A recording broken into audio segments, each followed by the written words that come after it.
और अभी जो है यार, फ़िलहाल जो इंडस्ट्री की अगर बात करें ना, तो ओवरऑल इंडस्ट्री जो है ना वो थोड़ी सी बेहतर होगी। और मुझे नहीं लगता कि क्या होगा, लेकिन पर इनको ज़रा हटा के और बाकी चूज़े की एज, चूज़े का वेट, चूज़े की फीड कंजम्पशन, चूज़े कितने सेल कर दिए, ये सब 4 से 5 लाख के करीब लेयर थी। उन्होंने मुझे कहा था उस टाइम पे वहाँ पे बैठ के उनके डॉक्टर ने, जो फार्म को मैनेज करता है, बड़ा पढ़ा लिखा शख्स थे, पढ़े लिखे क्या थे, डीवीएम थे बेसिकली, तो जैसे पता पढ़े लिखे तो होंगे इतनी सारी। अस्सलामुअलैकुम and welcome back to another episode. आज की दोस्तों उम्मीद करते हैं आप सब लोग खैरियत से होंगे। तो भाई अभी जो है ना चूज़ों की ये अपडेट वीडियो आ गई है, और मैंने संडे अपलोड करनी थी, पर संडे मैंने लेइंग वाली जो केज बनाया था उनकी वीडियो अपलोड कर दी, और संडे को ही बेसिकली इनको मैंने शिफ्ट किया था। ये मुर्गियाँ जो आप देख रहे हैं यार, ये वो मुर्गियाँ हैं जो मैंने केज में शिफ्ट करी थी, और अभी जो हैं ये पहले वाले अपनी केज के अंदर हैं। तो बस ये वीडियो मैंने इसलिए बनाई थी, मैंने कहा चले पहले इसको अपलोड करूँगा, पर समहाउ वीडियो बन गई थी, टिकटॉक के ऊपर भी अपलोड कर दी थी, तो फिर जाहिर सी बात है ना, टिकटॉक पे शॉर्ट अपलोड कर दूँ तो फिर यहाँ पे फिर यूट्यूब पे अपलोड साथ ही कर देना पड़ता है। तो ये मुर्गियाँ पहले थी। अच्छा, कुछ बातें थी, पहले तो भाई बात करेंगे चूज़े की एज के ऊपर, इनको ज़रा हटा के, और बाकी चूज़े की एज, चूज़े का वेट, चूज़े की फीड कंजम्पशन, चूज़े कितने सेल कर दिए, ये सारी की सारी चीज़ें इंशाल्लाह आज की वीडियो के अंदर डिस्कस करनी है, जैसे कि एक अपडेट वीडियो होती है। तो पहले बात कर लेते हैं यार इनके ऊपर। तो एक बंदे का यार लास्ट वीडियो पे कुछ लोग थोड़े से तपे हुए थे, और उनका कहना ये था कि यार आप जालिम आदमी हो, आप बर्ड्स को, यानी कि एक ने लिखा हुआ था कि यार मुर्गियों के भी हुकूक होते हैं, इनको आप जानवरों की तरह इस्तेमाल करते हो। खैर ये बात मैं समझा नहीं इनकी। फिर एक साहब ने कहा कि अगर आपको भी पिंजरे में बंद कर दें तो कैसा लगेगा आपको, आप खुश रहोगे? तो भाई उसका सिंपल सा जवाब है, जो उसने कहा कि आपको भी अगर किसी छोटे पिंजरे में बंद कर दें, तो भाई सीधा सा जवाब है, मुझे छोटे पिंजरे में बंद करो, बड़े पिंजरे में करो, मुझे बुरा लगेगा पर्सनली। अल्लाह का शुक्र है मैं आज़ाद हूँ, और अल्लाह ताला से दुआ भी यही है कि अल्लाह ने चाहा तो सारी ज़िंदगी आज़ादी रहेंगे। तो भाई ये जो बात थी ना, देखें अब जो केज फार्मिंग जिन लोगों को नहीं पसंद, सिर्फ उनके लिए एक छोटी सी बात है कि देखें अभी तो ना मजबूरी है, हमारे पास दो ऑप्शन है, या तो हम पालें या हम ना पालें। और अगर हम घर के लिए अंडे खा रहे हैं, तो वो अंडे ऐसा तो कहीं नहीं है ना कि वो मुर्गियाँ पार्क के अंदर घूम रही हैं, और बड़े बड़े पार्क्स बने हुए हैं जिसके अंदर वो घूम रही होती हैं, वो सब केज फार्मिंग के थ्रू ही अंडा आता है। तो जब वो अंडा भी आप यही खाते हो, तो फिर घर में केज फार्मिंग करने में क्या फ़र्क पड़ता है? अच्छा, दूसरी बात जो है ना, मुझे पर्सनली नहीं लगता कि मुर्गियों का कुछ ऐसा कंडीशन है कि वो केज में परेशान रहती हैं। मुझे भाई पर्सनली ये लगता है कि मुर्गियाँ खुश रहती हैं। अच्छा, इसका मैं अपने दिल की तसल्ली के लिए जो बात मैं सोचता हूँ वो मैं आपको बता दूँ। देखें, खुश रहने का मतलब ये होता है कि अगर आप खुश हो ना, तो आप बीमार नहीं होते, ठीक है ना? अगर आप परेशान हो, हर वक़्त टेंशन में रहते हो, तो फिर आपको 10 किस्म की बीमारियाँ आपको पकड़ेंगी और आप परेशान रहोगे। तो अगर आप खुश हो तो ज़ाहिर-सी बात है आपको बीमारियाँ नहीं पड़ती हैं, और केज में बीमारियाँ यकीन जाने कम से कम 90% कम है। तो ये बात मैं बहुत दफ़ा बता चुका हूँ। तो आप लोग अगर पाल रहे हो ना यार, और आपके पास जैसे कि आप लोग भी कराची में रहते हो या किसी ऐसे शहर में रहते हो जहाँ पे रश ज़्यादा है और आप पाल नहीं सकते, घर में स्मेल का इश्यू है या कोई भी वजह है, तो आप केज फार्मिंग कर सकते हो। और जिस तरह मैंने अपने घर के लिए रखी हुई हैं वो मुर्गियाँ, तो उनका यही फ़ायदा है कि भाई कम से कम मैं रख तो सकता हूँ अपने घर की कंजम्पशन के लिए, वरना 12 मुर्गियाँ तो मैं कभी भी वहाँ पे नहीं रख सकता। वहाँ पे स्मेल इतनी ज़्यादा हो जाएगी कि मुझे सब लोग तंग करेंगे। तो उसको करने पे समझ लें ज़ीरो स्मेल पे काम होता है। तो ओवरऑल भाई मेरी तरफ से अच्छा है, बाकी आपको अगर बुरा लगता है तो मेरा ख्वाहिश है पर्सनली कि आप अपनी मुर्गियों के लिए एक पार्क बनाएँ छत के ऊपर, और वहाँ पे 10-12 मुर्गियाँ छोड़ें, मुझे भी बड़ा अच्छा लगेगा। अच्छा, 10-12 मुर्गियाँ पार्क में छोड़ेंगे तो वो अंडे भी कम देंगी। ये वीडियो बड़ी लंबी पड़ चली जाएगी, बस ये शॉर्ट में एंड इसलिए कर रहा हूँ इस बात का कि मुर्गियाँ जब ज़्यादा घूमती हैं ना, तो मुर्गियाँ जो होती हैं वो अपना बॉडी वेट बहुत ज़्यादा ज़ाया करती हैं, अपनी एनर्जी ज़ाया करती हैं। यानी कि फॉर एग्जांपल मुर्गी ने फीड तो 100 ग्राम खानी है, 100 ग्राम से सपोज़ करते हैं उसको 10 ग्राम प्रोटीन मिला। अब वो 10 ग्राम प्रोटीन अगर वो अंडे में ले लेगी तो उसके लिए अच्छा है, लेकिन अगर वही एनर्जी वो भाग दौड़ में ख़त्म करेगी तो 5 ग्राम तो प्रोटीन वैसे ही ख़त्म हो गया, पीछे बचा 5 ग्राम, और अंडे के लिए 10 ग्राम चाहिए, तो फिर वो ज़ाहिर सी बात है वो 2 दिन बाद अंडा देगी। तो ये एक छोटी सी बात थी जो एक है मेरी जहन की बात। अच्छा जी, अब इस बात को यहीं पर एंड करते हैं। उम्मीद है कि आपको इसका हल्का फुल्का सा जवाब मिल गया होगा। अभी जो ये वाला माल है भाई, इसकी अल्हम्दुलिल्लाह आज हो गई है एज तकरीबन तकरीबन 35 दिन, 35 दिन नहीं, सॉरी 40 दिन हो गई है। 15 अक्टूबर को चूज़ा था ये, तो 45 दिन हो गई है बेसिकली, 40 दिन भी नहीं 45 दिन हो गई है, आज 31 तारीख है। तो 45 दिन चूज़े की एज हो गई है, और चूज़े का जो ओवरऑल बॉडी वेट है ना भाई, वो 450-500 ग्राम इतना है। अच्छा, कुछ चूज़े का वेट ज़्यादा है क्योंकि उसको मैंने ज़मीन पे छोड़ा था, लेकिन उसका रीज़न सारा ये होता है केज में वेट थोड़ा सा लेट आता है, लेकिन फीड भी उसके कंपैरिजन में बहुत कम लगती है, तो वेट थोड़ा बहुत कम भी है, लेकिन कोई इतना ख़ास इशू नहीं है। और फीड जो है ना भाई, अभी तक इन्होंने तकरीबन खा ली है कि समझ लें कि आप 15 बैग पूरे पूरे खा चुके हैं, ये 15 बैग पूरे कंज्यूम कर चुके हैं। और उसके बाद जो फ़ीड इनके क्या कहते हैं कि मोर्टेलिटी आ चुकी है ना टोटल, वो भाई आ चुकी है ऑलमोस्ट 72 के करीब। और चूज़े की जो ओवरऑल क्वांटिटी थी वो रिपीट कर देता हूँ मैं आपको, तकरीबन 1500 थी, जिसमें से 250 मैंने शुरू किया 15 दिन में सेल कर दिया, तो बाकी सारा चूज़ा मैंने बड़ा किया, तो ऑन एन एवरेज 1200 के करीब चूज़ा बचा हुआ है। ये 1200 साढ़े 1200 के करीब चूज़ा था, तो समझ लें अगर 70-80 मर भी गए तो तकरीबन 1100 साढ़े 1100 चूज़ा होगा। और 1100 साढ़े 1100 नहीं होगा, तकरीबन समझ लें इसको 1000 लगा लें, क्योंकि रीज़न ये है कि कुछ मैंने वैसे ही सेल आउट भी कर दिए हैं। तकरीबन 40 किलो के करीब माल सेल कर चुका हूँ मैं अभी तक, इसी माल के अंदर छोटा छोटा माल करके। तो ओवरऑल जो है वो तकरीबन कह सकते हैं हम कि 1000 के करीब दाने हैं। और इनको जो फ़ीड दे रहा हूँ भाई, वो डेली की मैं दे रहा हूँ तकरीबन, जिसे कहा जा सकता है कि 1000 केजी, सॉरी 15 केजी फ़ीड इनको दिन में दे रहा हूँ मैं। 7.5 किलो सुबह, 7.5 किलो शाम। और ये समझ लें कि ये आहिस्ता आहिस्ता बढ़ेगी, और अभी माल बूस्ट पर आ रहा है, तो अल्लाह ने चाहा तो जल्दी ही इसको थोड़ी बहुत बढ़ानी पड़ेगी, क्योंकि अभी आप देख रहे हो सारा माल में साइजिंग है। आपको दिख रहा होगा जो केज में मेरे पास बिल्कुल सामने आपको केज दिख रहा है, वैसे तो सारे ही सामने हैं, लेकिन जो ऊपर केज है सेकंड लास्ट जो है, सेकंड फर्स्ट जो है, सेकंड केज जो है बेसिकली, उसमें माल का साइज़ बड़ा है, बाकी केज में छोटा है, तो थोड़ा बहुत माल में साइजिंग है। लेकिन माल तैयार है, और माल जो है वो बस रेडी है कि इसको मैंने जल्द से जल्द अब मार्केट करने के लिए शुरू कर दिया है। तो अभी जो नेक्स्ट फ्लॉक है यार, वो भी बुक कर दिया है, और इंशाल्लाह ताला वो चूज़ा आ जाएगा 4 तारीख को। और आप लोगों ने देखा होगा कि ये चूज़ा जो था मैंने पहले रखा हुआ था घर के ऊपर, तो वहाँ पे भी सारी सफाई वफाई शुरू कर दी है, वहाँ पे नया चूज़ा रखना है। तो ऑन एन एवरेज 1500 के करीब चूज़ा है, शायद उसमें से 1200 रखूँ या 1300 रखूँ, वो उसी टाइम सोचूंगा, लेकिन ओवरऑल 1500 के करीब चूज़ा है। और अभी जो है यार, फ़िलहाल जो इंडस्ट्री की अगर बात करें ना, तो ओवरऑल इंडस्ट्री जो है ना वो थोड़ी सी बेहतर होगी, और मुझे नहीं लगता कि क्या होगा। लेकिन अभी जो है वो फ़ीड के रेट, सब चीज़ों के रेट गिर रहे हैं। फ़ीड पे तकरीबन 350-400 रुपये गिर चुके हैं पिछले 2 हफ़्तों के अंदर। तो अच्छी बात है, अच्छी चीज़ है, लेकिन एक अजीब सी मेरी थ्योरी है, अगर आप लोग मुझे पहले फ़ॉलो करते हो तो मैंने आपको बताई भी होगी।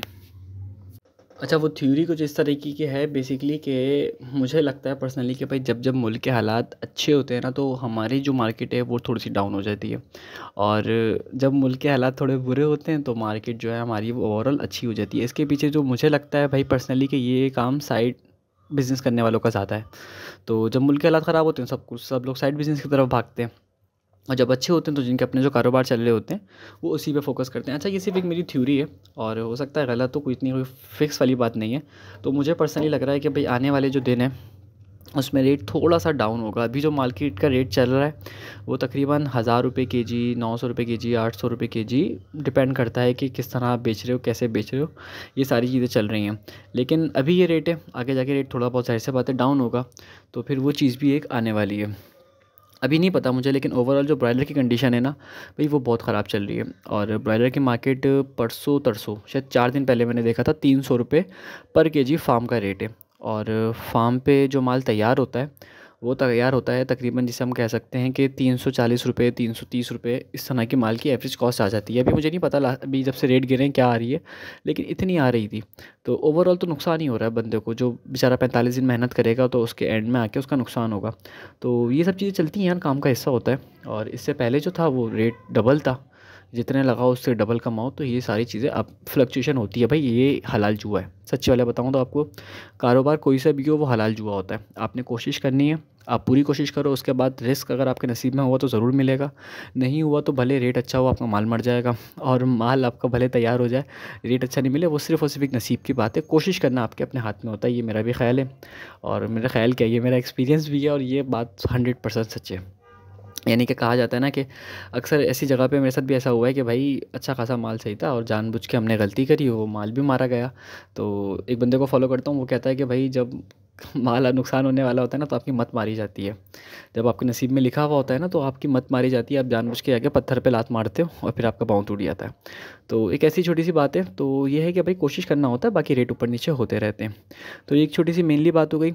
और बाकी यार बहुत सारे लोग जो है ना मुझसे फ़ीड का पूछ रहे हैं कि यार फ़ीड कौन सी देते हो, क्या हिसाब किताब है, कौन सी कंपनी की देते हो, फ़ीड का नंबर कौन सा इस्तेमाल करें, किस फ़ीड के ऊपर ग्रोथ आती है। और एक साहब थे हमसे, उन्होंने चूज़ा भी रिसेंटली लिया था, उन्होंने तो गलती ये करी कि उन्होंने लेयर की फ़ीड दे दी माल को, और फिर माल ने वज़न नहीं पकड़ा।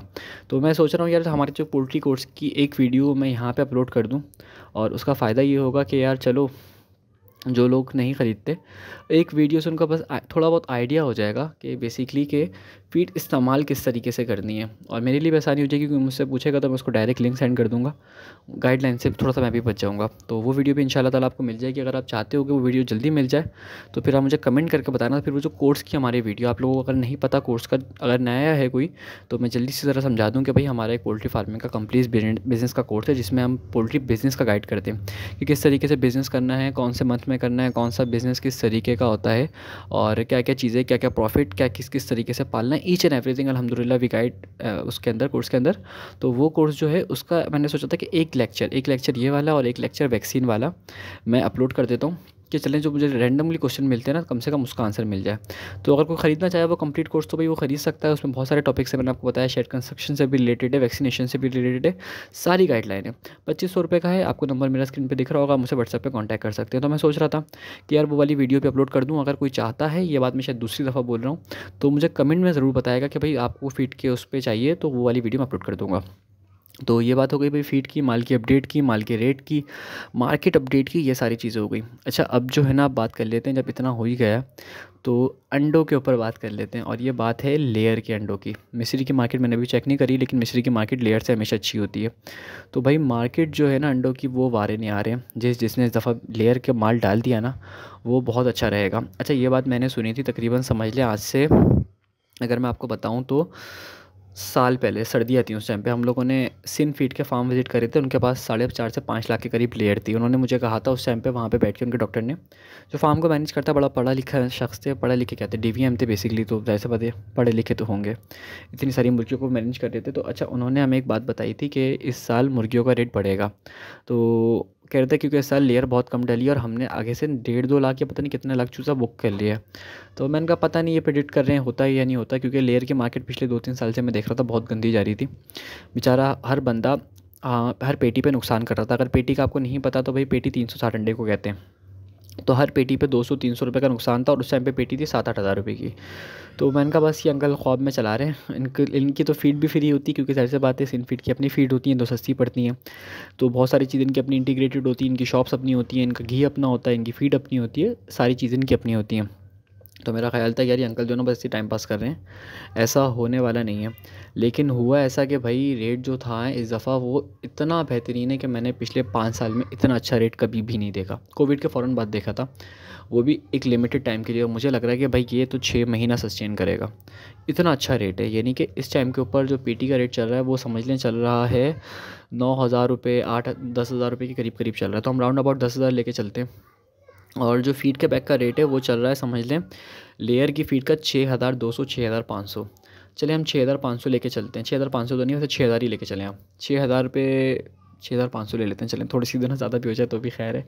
कम हुआ तो भी लोग बोलते हैं नहीं आप ख्वाब दिखाते हो, तो वो तो मुझे भी पसंद नहीं है। और ख्वाब में नहीं दिखाता, मैं बहुत रियलिस्टिक चीज़ें दिखाता हूँ। मैं आपको डायरेक्ट नंबर बता रहा हूँ कि भाई ब्रॉयलर का रेट ये चल रहा है, इसका रेट ये चल रहा है। तो अगर हम 6,500 रुपये का बैग भी लेके चलें ना भाई, तो इस टाइम के ऊपर तकरीबन एक बैग के ऊपर जो कैलकुलेट किया जाता है लेयर फार्मिंग में, एक बैग के ऊपर एक आपको वो मिलती है, एक पेटी अंडा मिलता है। तो यानी कि 85% प्रोडक्शन के ऊपर। ये हिसाब मैंने बहुत दफ़ा समझाया, अपने कोर्स में भी समझा चुका हूँ। वो बड़ा इजी सा फार्मूला है, बस आप ये याद रख लें कि जो एक बैग की कॉस्ट होती है ना, तो एक बैग के ऊपर आपको एक पेटी अंडा मिलता है। तो समझ लीजिए अगर 6,500 रुपये लगा के आपको 10,000 रुपये की मार्केट मिली, यानी कि 3,500 रुपये बच रहे हैं। यार ये 3,500 रुपये बहुत बड़ा मार्जिन है। मैंने हमेशा लेयर बिज़नेस को देखा 700, 800, 500, 1,000 रुपये बहुत तीर मार लिया कि इतने मार्जिन के ऊपर ऑपरेट हो रहा होता है। लेकिन इस टाइम के ऊपर फ़ी पेटी 3,500 बच रहा है। और सपोज़ कर लेते किसी के पास 1,000 बर्ड है, और 1,000 बर्ड में उसको प्रोडक्शन मिल रही है तकरीबन 90%। तो 90% पे ये बन जाएगी तकरीबन 2.75, यानी कि 3.25 पेटी। और 3.25 पेटी के ऊपर जो मार्जिन अगर हम लेके चलें 3,500 के हिसाब से, तो 7,000 तकरीबन पर डे का 10,000 रुपये के करीब मार्जिन है। यानी कि महीने का 3 लाख रुपये बन रहा है। और इन्वेस्टमेंट भी कोई इतनी ज़्यादा बड़ी नहीं थी। 1,000 मुर्गी पलेगी 10 लाख रुपये की, 10 लाख रुपये की मैं गलत नहीं है तो चलें 14 लाख की पल जाएगी। लेकिन हर महीने 3 लाख रुपये का प्रॉफिट। और पिछले 4-5 महीने से मैं रेगुलर यही चीज़ देख रहा हूँ। तो ये पूरा सीज़न भी निकाल रहा, तो भाई इनके तो मुर्गियों के पैसे बाहर हैं, और फिर उसके बाद मुर्गी फ्री है। तो बड़ा बेहतरीन है यार, जिसने किया अल्लाह उसके रिस्क में बरकत फरमाए, और मार्केट अच्छी रहे, और कंज्यूमर के लिए भी अच्छी रहे कि वो भी इजीली अंडा खा सके। तो ओवरऑल अच्छी न्यूज़ है अगर लेयर फार्मिंग की तरफ आप आना चाहते हो। तो वीडियो बहुत ज़्यादा लंबी हो गई है, तो इस वीडियो को यहीं पर ही एंड करते हैं। और कुछ सजेशन थी इस वीडियो को लेके, मैंने बीच में आपसे करनी थी, पर वो ज़ाहिर सी बात है टॉपिक पे टॉपिक निकलता गया, बात ख़त्म हो गई। तो इंशाल्लाह उसको नेक्स्ट वीडियो में डिस्कस करेंगे। अगर वीडियो अच्छी लगी हो तो वीडियो को लाइक कर देगा और माशाल्लाह का कमेंट ज़रूर करेगा अगर आपने पूरी वीडियो भी देखी है और माल आपको अच्छा लग रहा है। क्योंकि देखें, मैं अपडेट करना मैंने पहले भी बताया था कि मैं छोड़ चुका हूँ, छोड़ दिया था मैंने कि नज़र लग जाती है माल को, लेकिन अब अपडेट कर रहा हूँ ना, तो भाई आप लोगों ने माशाल्लाह लिखना है कम से कम, कि मुझे दिली सुकून रहे कि भाई माल अल्लाह ने चाहा तो सही पलेगा। तो वीडियो को बस यहीं पर ही एंड करते हैं। माशाल्लाह कमेंट में लिख देगा। अगर वीडियो अच्छी लगी तो वीडियो को लाइक कर दें, चैनल को सब्सक्राइब कर दें। और अगर आप हमारा वीडियो का कोर्स, हमारा पोल्ट्री बिज़नेस का कोर्स परचेस करना चाहते हैं तो वो भी आपका नंबर आपको स्क्रीन पे मिल जाएगा। मिलते हैं अपने नेक्स्ट एपिसोड में। जो भी आपका सवाल हो आप कमेंट में हमसे पूछ सकते हैं। मैं कोशिश करता हूँ, कोशिश क्या बल्कि जो लास्ट वीडियो होती है उसके सारे कमेंट का रिप्लाई देने के बाद मैं नेक्स्ट वीडियो बनाता हूँ। तो इसके ऊपर आप कमेंट करेगा, आपको बहुत जल्दी रिप्लाई मिल जाएगा। मिलते हैं अपने नेक्स्ट एपिसोड में, तब तक के लिए अस्सलाम वालेकुम।